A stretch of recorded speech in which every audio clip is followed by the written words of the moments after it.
He forgot to hang up. That's how it all began. I had just told them the house renovations were finished, the one I paid for, designed, and built with my own 2 hands. He said he was proud of me, using that same fake, polished tone he saved for charity galas. I said thanks, hung up, or thought I did. Then I heard it. His laugh followed by, "He'll never amount to anything, just a loser living off our name." Mom laughed too. Poor thing still thinks he's successful. The phone went quiet after that, but I didn't hang up. I just sat there, listening as their voices faded, every word cutting deeper.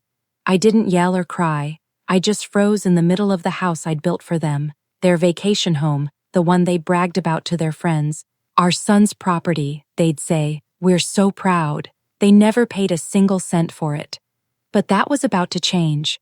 Growing up, I was always the quiet one, the odd one out, not a lawyer like my brother, not a doctor like my sister. I built things, fixed things, started small, flipping old houses, learning, reinvesting. They called it luck. When I bought the lake property, they treated it like their personal trophy.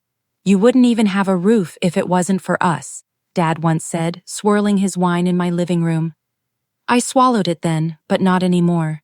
The call came a week before their European trip. "We'll be back in a month," Dad said.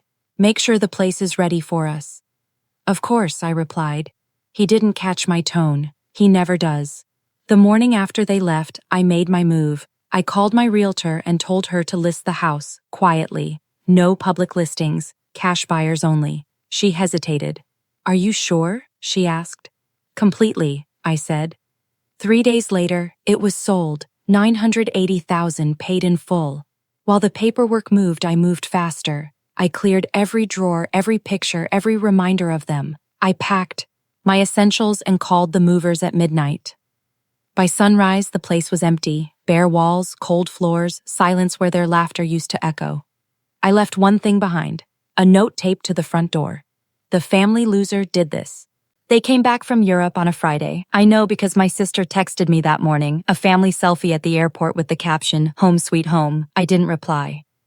That evening, my phone started buzzing. Dad called, then Mom, then my brother. 10 missed calls in 2 minutes. Finally, a text. "The keys don't work. What did you do?" I waited before answering. I stood on the balcony of my new apartment, smaller, quieter, but mine, and watched the sunset paint the city gold. Then I sent one message back. "Check the door." They did. And then came the silence. For weeks, they kept reaching out. Accusations, guilt trips, threats. "You stole our house. You embarrassed this family. You've lost your mind." I sent them a copy of the sales contract, complete with their signatures on the transfer deed from years ago, the one that made the property legally mine. I reminded them what Dad had said back then. "We'll put it under your name, but it's a family asset." A family asset, huh? They'd always assumed my success was theirs to claim. My work, their inheritance, my money, their comfort. But they never realized what I'd really been doing. While they flaunted my name, I was building my own. I had 5 rental properties, a company under a new brand, and investors who believed in me, not my last name. I didn't need their validation anymore.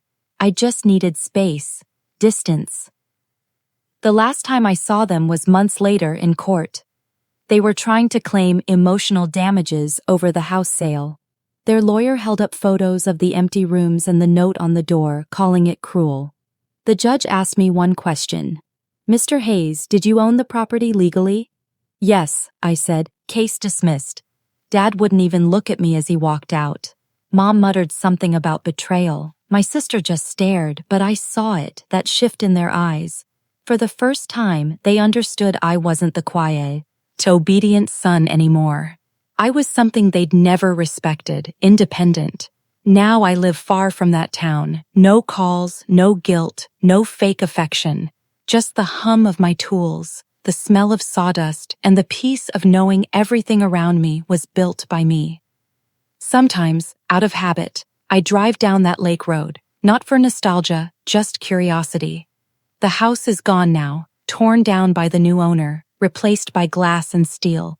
Fitting, really. You can only build so much on a rotten foundation before you have to tear it all down. And maybe they were right when they called me a loser, because that day, I did lose something. The need for them,